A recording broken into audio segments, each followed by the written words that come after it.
Breaking news. बारामतीच्या विमान अपघातामध्ये ज्या काही 5 व्यक्तींचा मृत्यू झाला तर त्या विमानामध्ये आता दादा नव्हते, अशा प्रकारची एक धक्कादायक माहिती समोर आली आहे। चला तर जाणून घेऊया मित्रांनो काय आहे। आज सकाळपासून संपूर्ण महाराष्ट्रामध्ये एकच खळबळ उडालेली आहे, कारण बारामतीच्या विमान अपघातामध्ये जे काही घडलं ते आता सोशल मीडियावर आणि थोडक्यात बघायला गेलं तर महाराष्ट्राच्या प्रत्येक चहाच्या टपरीवर तसेच व्हॉट्सअप ॲपवर ग्रुपमध्ये सर्वीकडे एकच चर्चा रंगत आहे। विमानामध्ये दादा नव्हते की काय? अपघाताच्या काही मिनिटांपूर्वी कॉल आला होता दादांना आणि एक कॉल रेकॉर्डिंग सुद्धा समोर आले आहे। लोकांमध्ये प्रचंड संभ्रमाचं वातावरण निर्माण झालं आहे। नेमकं काय आहे, नेमकी चर्चा कशी सुरू झाली आहे? मित्रांनो, या चर्चेची सुरुवात झाली ती म्हणजे एका कॉल रेकॉर्डिंगमुळे। सोशल मीडियावर असा दावा केला जात आहे की अपघात होण्याच्या साधारण 5 ते 10 मिनिटं आधी बारामतीतील एका व्यक्तीला दादांचा फोन आला होता। त्या व्यक्तीने माध्यमांसमोर सर्व काही उघड केलं आहे। हा कॉल दादांचा असल्याचा दावा केला आहे, केल्यास काही व्हिडिओमध्ये सांगितलं जात आहे। मात्र या कॉलची अधिकृत पुष्टी कोणत्याही यंत्रणेकडून झालेली नाही। इथे ठळकपणे सांगायचं असं आहे की सोशल मीडियावर नेमकं काय घडत आहे, कोण काय सांगत आहे। मित्रांनो, या कॉल नंतर लोकांनी काही प्रश्न उपस्थित करायला सुरुवात केली आहे। ते म्हणजे विमानात नेमके किती प्रवासी होते? सुरुवातीला 5 सांगितले, नंतर 6 अशी चर्चा का घडत आहे? एकही सीसीटीव्ही मध्ये फुटेज सार्वजनिक का करण्यात आलेले नाहीत? आणि हो, आता या ठिकाणी अशी ओळख कशी काय घडून आली तुम्हीच सांगा मित्रांनो। ओळख घड्याळावरून कशी काय पटली, असा अनेक लोकांचा प्रश्न आहे। हे सर्व मुद्दे लोकांच्या चर्चेचा भाग आहेत मित्रांनो। तसेच अधिकृत कोणताही निष्कर्ष नाही यामध्ये। काही सोशल मीडियावरती पोस्टमध्ये असा दावा केला जात आहे की शेतामध्ये काम करणाऱ्या काही लोकांनी विमानातून काहीतरी खाली उडताना दिसलं। आणि पण मित्रांनो, हा दावा कोणत्याही अधिकृत अहवालात किंवा तसेच सिद्ध सुद्धा झालेला नाही। अशा घटनांमध्ये अफवा फार वेगाने पसरतात मग, आणि त्यामुळे तपासणा यंत्रणांना वेळ लागू शकतो। प्रशासन काय म्हणत आहे जाणून घेऊया मित्रांनो। आतापर्यंत समोर आलेल्या अधिकृत माहितीनुसार घटनेचा तपास सुरू आहे। सर्व प्रक्रिया कायद्यानुसार पार पडल्या जात आहेत। सोशल मीडियावरील अफवांवर विश्वास ठेवू नका मित्रांनो, अहवाल करण्यास सुरुवात आहे। तर या ठिकाणी मित्रांनो असं आव्हान शासनाने केलं आहे, प्रशासनाने केलं आहे। चला तर मग आता जाणून घेऊया आपण आता या ठिकाणी नेमकं कॉल रेकॉर्डिंगचं तथ्य काय आहे आणि 6वा प्रवासी वाढला कसा काय आणि लोकांचे नेमके काय प्रश्न आहेत, हे सर्व काही आता जाणून घेऊया।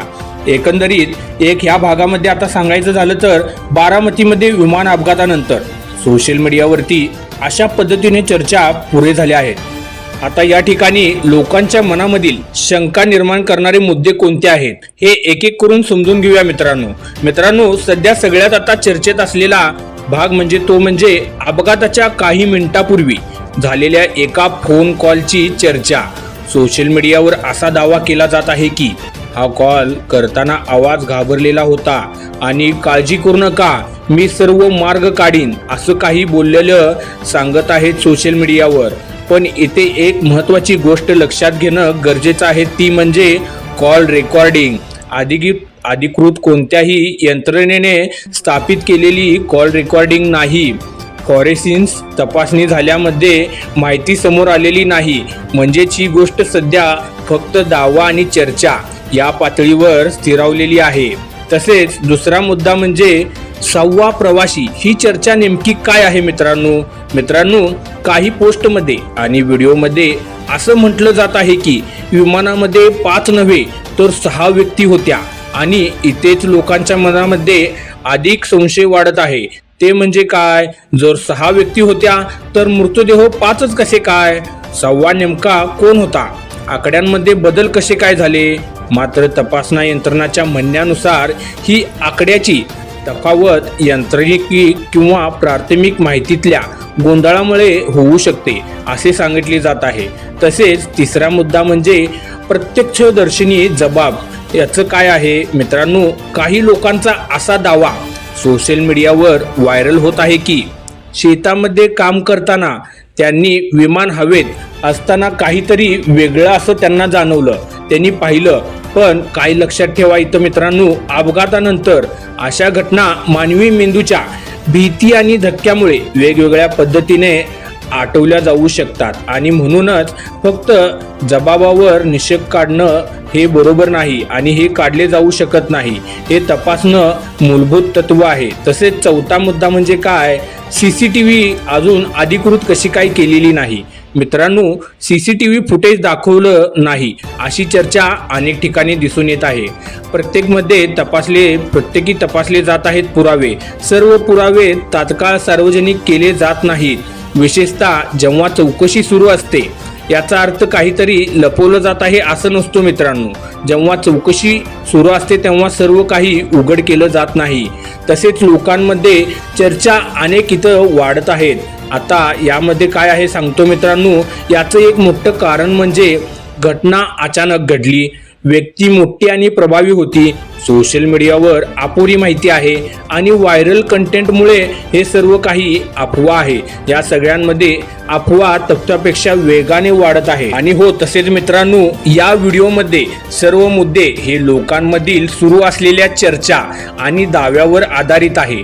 आपल्या AN चॅनलमध्ये कोणताही निषेध काढू शकत नाहीत. अधिकृत तपासालाच अंतिम सत्य मानलं जाईल मित्रांनो.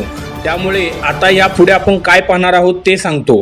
जर या कॉल रेकॉर्डिंगमध्ये खरंच काही अजून नवीन आहे का, ज्या लोकांचे 5 पुरावे चर्चा सुरू आहे, हे नेमकं काय आहे आणि पुढे तपासामध्ये काय समोर येऊ शकतं हे सुद्धा आपण चर्चा करणार आहोत. त्याच्या आधी मित्रांनो, आपल्या चॅनलला सबस्क्राईब करून घ्या.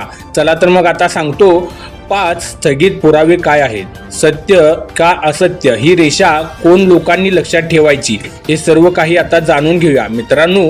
आतापर्यंतच्या 2 आपण हे सर्व मेसेज समजून घेतले. सोशल मीडियावर अशा प्रकारचे वेगवेगळे दावे चालू आहेत हे आपण जाणून घेतले. आता या शेवटच्या भागामध्ये आपण समजून घ्यायचं म्हणजे काय मित्रांनो. सगळ्यात आधी जास्त चर्चेत असलेला मुद्दा म्हणजे अपघाताच्या आधीचा फोन कॉल.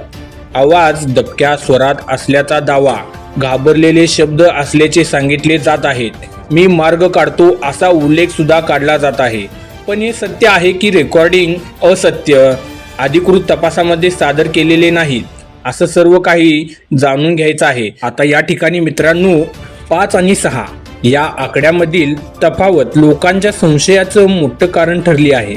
पण अपघाताच्या पहिल्या काही तासांमध्ये माहिती प्राथमिक असते आणि नंतर दुरुस्ती होते. हे अनेक ठिकाणी घटनेच्या ठिकाणी दिसून येत आहे. म्हणून फक्त आकड्यातील बदल हा कट कारस्थानाचा पुरावा ठरत नाही. तसेच मित्रांनो, काही लोकांनी विमानातून काहीतरी खाली उतरताना दिसलं असा दावा केल्याचं सांगितलं जात आहे. पण तपासशास्त्र सांगतं की धक्का, भीती आणि गोंधळाच्या क्षणी मानवी डोळे आणि मेंदू घटनांच्या वेगवेगळ्या पद्धतीत टिपवतात. म्हणूनच फक्त जबाब हे सत्य नसतं असं गृहीत धरलं तर मान्य होणार नाही मित्रांनो. तसेच मित्रांनो, घड्याळावरून ओळख पटल्याचा मुद्दा सर्वात मोठा चर्चेत आला आहे. तो लोकांमध्ये मोठ्या प्रमाणात प्रचलित झाला आहे. पण लक्षात घेणं गरजेचं आहे, DNA, विद्युत नोंदणी, वैयक्तिक वस्तू या सगळ्यांचा सुद्धा आधार घेतला जाणार आहे. त्यामुळे एकाच गोष्टीवर संपूर्ण निष्कर्ष काढू नये मित्रांनो. आता या ठिकाणी मित्रांनो संपूर्ण निष्कर्ष काढणं चुकीचं आहे मित्रांनो. तेच मित्रांनो, आता या ठिकाणी पुढचा पुरावा म्हणजे माहिती उशिरा का आली आहे.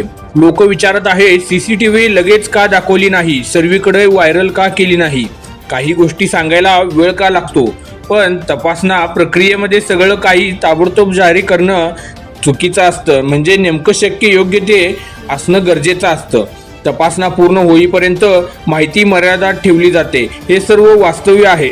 चला तर मित्रांनो, आता आजच्या घडीला जे ठामपणे म्हणता येईल की सोशल मीडियावर मोठ्या प्रमाणात अफवा पसरवल्या जात आहेत. आपल्या या ठिकाणी अधिकृत पुरावे अजूनही सिद्ध झालेले नाहीत. म्हणजे चर्चा आणि सत्य यामध्ये खूप काही फरक आहे. चला तर मित्रांनो, आता सोशल मीडियावरील चर्चा, लोकांचे दावे आणि सार्वजनिक पातळीवरील सुरू असलेले संवाद यावर आपण चर्चा केली आहे. यामध्ये आपल्या AN मराठी चॅनलचा कोणत्याही अफवाचे दृष्टीचे उद्देश नाही, कोणत्याही व्यक्तीबाबत चुकीची माहिती पसरवण्याचा हेतू नाही. अधिकृत तपास आणि अधिकृत घोषणा हेच अंतिम सत्य मानले जाणार आहे मित्रांनो. मोठ्या घटनांवर अफवा येतच जातात, पण सत्य नेमकी वेळ येणं गरजेचं असतं. तुमचं मत काय आहे ही सगळी चर्चा तुम्हाला काय वाटते? संशय किती अफवा आहे, किती संशय आहे, यामध्ये आपल्याला नक्की मित्रांनो कमेंट करा. आणि अशाच विश्लेषणात्मक माहितीसाठी आपल्या AN मराठीला नक्की सबस्क्राईब करा. आणि हो मित्रांनो, आपल्या AN मराठी या चॅनलचं जे काय आहे ते आपण आपल्या लोकांमधील जी चर्चा घडली आहे ते सर्व काही मांडण्याचा प्रयत्न केला आहे. यामध्ये आपल्या AN मराठी चॅनलचं काहीही नाही. त्यामध्ये आपण सर्व लोकांची जी चर्चा झाली ते सर्व काही विश्लेषणात्मक मांडण्याचा प्रयत्न केला.